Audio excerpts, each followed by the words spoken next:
ഹോട്ടലിൻ്റെ വാതക്കൽ കൊണ്ടുപോയി ഇറക്കി വിടുമ്പോൾ കാറിൽ നിന്ന് ഇറങ്ങുന്നതിന് മുമ്പ് അദ്ദേഹം പറഞ്ഞു, സന്തോഷ്, ഞാൻ അത്ഭുതപ്പെടുന്നു.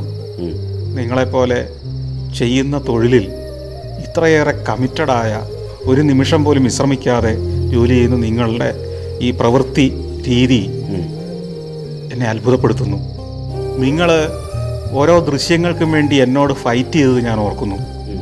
ശരിക്കും ഇതൊരു അത്ഭുതം തന്നെയാണ്. ഞാൻ തീർച്ചയായിട്ടും ജോർജിയയിൽ ഈ കാഴ്ചകൾ പരമാവധി ആളുകൾ സഞ്ചാര സംപ്രേഷണം ചെയ്യുമ്പോൾ ഇൻ്റർനെറ്റിലൂടെ കാണുന്നുവെന്ന് ഉറപ്പുവരുത്തും. മാത്രമല്ല, നിങ്ങൾ ഒരിക്കൽ കൂടി വരണം.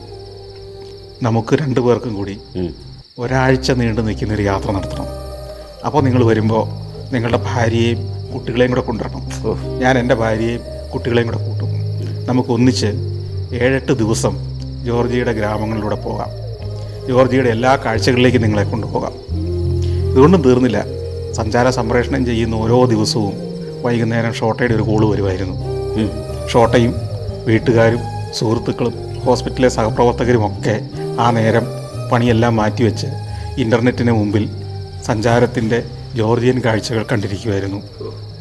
അങ്ങനെ ഇപ്പോഴും നല്ല ബന്ധത്തിൽ, സൗഹൃദത്തിൽ പുലരുന്ന ഒരു സുഹൃത്ത് എനിക്ക് ജോർജിയയിലുണ്ട്.